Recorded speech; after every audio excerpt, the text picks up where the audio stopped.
Thousands of ships appear through the mist. Inside them, young men grip their weapons with white knuckles, many knowing they might never return home. This is June 6, 1944, D-Day, the day that would change the course of World War II. By 1944, Hitler's Nazi Germany had controlled most of Western Europe for 4 years. The coast of France was transformed into what Hitler called his Atlantic Wall. Thousands of bunkers, gun positions, and beach obstacles designed to make invasion impossible. The Allies knew they had to break through this wall or lose the war. But how? The answer was Operation Overlord, a massive deception and invasion plan. While Hitler expected an attack at Calais, the narrowest point between England and France, Allied commanders chose the beaches of Normandy instead. To keep this secret, they created an entire fake army with inflatable tanks, false radio transmissions, and even a phantom general, convincing the Germans the real attack would come elsewhere. The invasion began in darkness. Just after midnight, over 13,000 American paratroopers from the 82nd and 101st Airborne Divisions dropped behind enemy lines. Their mission: secure key roads and bridges to prevent German reinforcements from reaching the beaches. The drop was chaotic. Many paratroopers landed miles from their targets in flooded fields.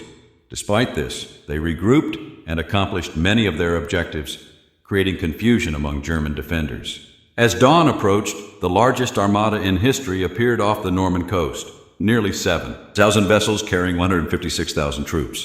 The invasion targeted 5 beaches, each given a code name: Utah and Omaha for American forces, Golden Sword for British troops, and Juno for Canadian forces. Utah Beach saw unexpected success.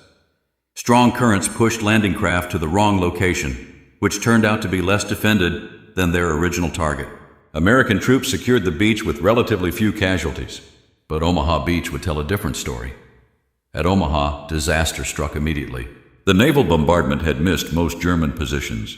Landing craft released soldiers too far from shore, forcing them to wade through deep water under intense machine gun fire. Within minutes, the beach was covered with dead and wounded Americans. Survivors found themselves pinned against seawalls and obstacles, unable to advance. The situation became so desperate that General Omar Bradley considered abandoning the Omaha landing altogether. But small groups of brave soldiers began scaling the bluffs, attacking German positions from the sides. By midday, they had secured a small foothold. The price was devastating. Over 2. On the British and Canadian beaches, the story varied. At Gold Beach, British forces broke through quickly. At Juno, Canadian troops encountered heavy initial resistance, but pushed furthest inland of all forces by day's end. At Sword Beach, British commandos nearly reached the city of Caen, an ambitious first-day objective. What made D-Day such a remarkable achievement wasn't just courage, it was logistics and innovation. The Allies created artificial harbors called mulberry harbors that were towed across the channel. They developed specialized tanks that could float in water, clear mines, and even cross trenches. They built underwater pipelines to pump fuel directly from England to France. By nightfall on June 6th, despite failing to capture all their objectives and suffering nearly 10,000 casualties, the Allies had achieved the impossible. They had broken through Hitler's Atlantic Wall. Within 5 days, the separate beachheads connected, creating a solid Allied position. Within a week, over 326,000 troops had landed in France. The success of D-Day was built on deception, technological innovation, and the incredible bravery of young men from America, Britain, Canada, and other Allied nations. Many were just teenagers, facing the most heavily defended coastline in history. Their sacrifice opened the Western Front against Nazi Germany, leading to the liberation of Western Europe. Less than a year later, Hitler's regime would collapse.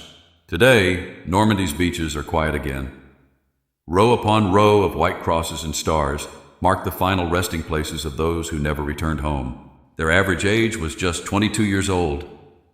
They changed the course of history in a single day. Understanding D-Day helps us appreciate not only the strategic brilliance behind the operation, but also the immense human cost of securing the freedoms we enjoy today. These soldiers, many younger than most of us watching this video, faced near impossible odds and prevailed through courage, adaptability, and determination. If you found this breakdown valuable, please give this video a thumbs up and subscribe to our channel for more historical deep dives. Hit the notification bell so you do not miss our upcoming video on how the Battle of Midway changed the Pacific War in just 6 critical minutes. Share this video with someone who appreciates history and let me know in the comments which World War II battle you would like me to break down next. Thank you for watching, and I will see you in the next video.